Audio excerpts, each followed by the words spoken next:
रामपुनीत यादव और उनकी पत्नी अपने चारों बच्चों को खो चुके हैं और खुद दोनों इलाजरत है। पटना के दरभंगा के आरबी मेमोरियल अस्पताल में दोनों का इलाज चल रहा है। लेकिन उनकी हिस्ट्री क्या है, आखिर क्या ऐसा हुआ कि पूरा परिवार इन दिनों जो है वो बीमारी की चपेट में है। मेरे साथ इस वक्त डॉक्टर सुमन है बातचीत करने के लिए।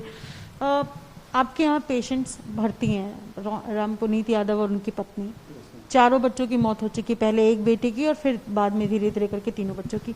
आप लोगों ने कुछ हिस्ट्री खंगाली होगी, क्या मामला लग रहा है? बस में ये दो लोग यहाँ पे ओपीडी कंसल्टेशन के लिए आए थे। उनका मेन कंसर्न था, पेशेंट बहुत ही स्टेबल थे, कोई सांस की तकलीफ नहीं, किसी तरह की कोई तकलीफ ऐसा उनको देखने से नहीं लग रही थी। लेकिन उनका डर ये था कि मेरे 4 बच्चे एक्सपायर कर गए हैं और उन सबों के बीमारी जो शुरू हुई थी, उनको दोनों पैर में सूजन शुरू हुई थी और धीरे धीरे वो सूजन शरीर में बढ़ता गया। बाद में सांस की दिक्कत हुई और उसके बाद वो लोग हॉस्पिटल में जाके संभल नहीं सके और हॉस्पिटल में एक्सपायर कर गए। तो इस डर से वो लोग इवन बहुत मेजर सिम्टम्स, बहुत तकलीफ नहीं होने के बावजूद भी अस्पताल में आए थे कंसल्टेशन के लिए कि क्या किया जाए। तो जब मैंने इनकी ये हिस्ट्री सुनी, उसके बाद जब मैंने एग्जामिन किया तो इन लोगों को भी सिमिलर कंप्लेन, दोनों पैर में सूजन थी। एक लेडी जो है सो थोड़ी ज़्यादा रेस्टलेस थी, कमजोरी मतलब कि वीकनेस, जनरलाइज वीकनेस था उनको।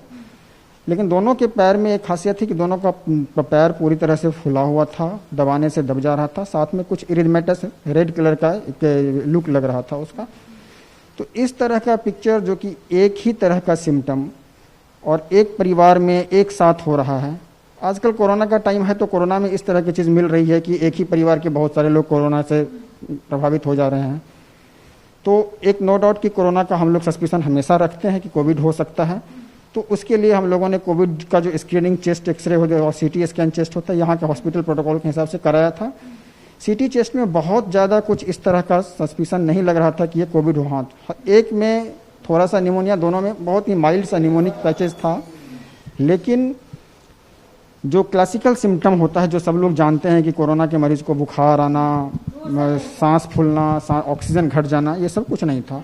सांस उनकी नहीं फूल रही थी, ऑक्सीजन उनका 98% था और वो आज भी है, अभी तक ऑक्सीजन 98% मेंटेन है रेगुलर, बिना ऑक्सीजन के ऑन रूम एयर। तो हम लोगों ने सस्पेक्ट किया कि कोविड का टाइम है, चलो कोविड के लिए तो हम लोग देखते रहेंगे, लेकिन सम अदर पॉसिबिलिटीज हो सकती है कि नहीं। तो मेरा कंसर्न था कि एक ही परिवार के 4 लोग एक साथ एक्यूट ऑनसेट इलनेस से सफ़र कर रहे हैं, तो एक पॉसिबिलिटीज हो सकती है कि कोई कॉमन सोर्स ऑफ इन्फेक्शन हो सकता है या कॉमन कॉज हो सकता है। तो इसमें जब मैंने हिस्ट्री इनकी खंगाली तो एक चीज़ कॉमन लगी जो कि बीमारी कर सकती थी, वो था इनका एडिबल ऑयल। ये लोग जो ऑयल यूज़ करते थे, जो मदर का जो महिला थी आशा देवी, उन्होंने बताया कि वो अपने घर में सरसों और राई, इस दोनों का ऑयल मिला करके मशीन में जा करके उसको वहाँ तैयार करवाते थे और उस ऑयल को यूज़ करते थे।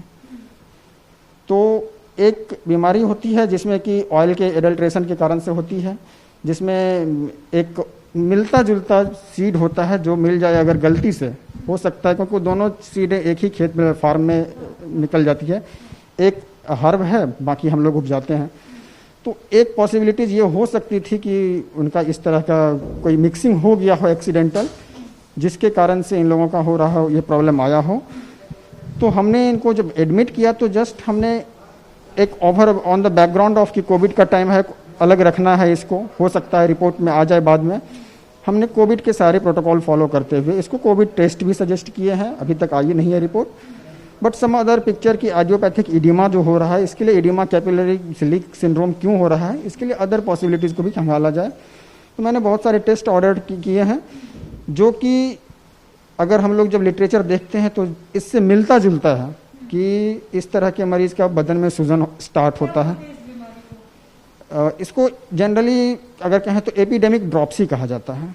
एपिडेमिक ड्रॉप्सी इसलिए कि ये होता है खासकर एक लोकलाइज एरिया में प्रिविलेंट होता है, क्योंकि जहाँ पे लोगों का फूड हैबिट इस तरह की होती है वहाँ होता है। बहुत दिनों से इस तरह की बीमारी अभी हो नहीं रही थी, बिहार में तो खासकर नहीं हो रही थी। तो अभी भी कन्फर्मेटरी करना मुश्किल है क्योंकि इसका कन्फर्मेशन का 2 ही तरीका है। जांच का विषय है, आप लोगों ने क्या कोई चिट्ठी लिखी है सिविल सर्जन को? हमने सिविल सर्जन को इसका नोटिफिकेशन दे दिया है, नोटिस कर दिया है। डॉक्टर एच के दास ने, जो कि हमारे यहाँ के एडमिनिस्ट्रेटिव हॉस्पिटल एडमिनिस्ट्रेशन देखते हैं, उन्होंने सिविल सर्जन को इसका एक नोटिफिकेशन, चूँकि ये नोटिफाइबल डिजीज़ होता है तो हमने नोटिफाई कर दिया है। और इसके लिए बाकी फिर ट्रीटमेंट पॉइंट ऑफ व्यू से अगर देखा जाए तो इसका मेजर ट्रीटमेंट सिम्टोमेटिक है, हमें कंजर्व करना है पेशेंट को।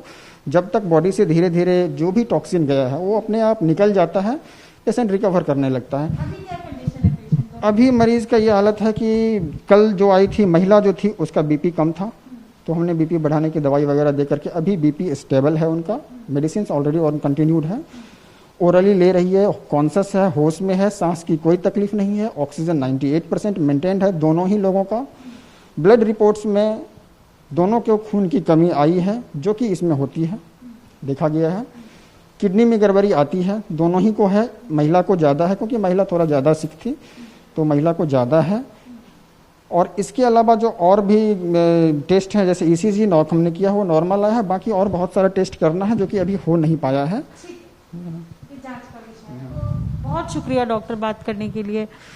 देखिए कई बार क्या होता है कि हम ऊपर से जाते हैं, बीमारी को देखा और फिर उसके बारे में रिपोर्ट कर दी, लेकिन क्या वजह है इस बीमारी की, और अगर ऐसा है कि तेल की वजह से, एडिबल ऑयल की वजह से पूरा परिवार बीमार हो गया तो ये वाकई जांच का विषय। इसके साथ साथ जागरूकता की भी बेहद जरूरत है, जिसको लेकर फिलहाल अस्पताल का भी कहना है कि हमने चिट्ठी लिखी है सिविल सर्जन को ताकि इस मामले में ज्यादा से ज्यादा लोगों को जागरूक किया जाए। जो तस्वीर है फिलहाल आपके सामने है। अपने सहयोगी विकास के साथ निवेश्री, ABP न्यूज दरभंगा।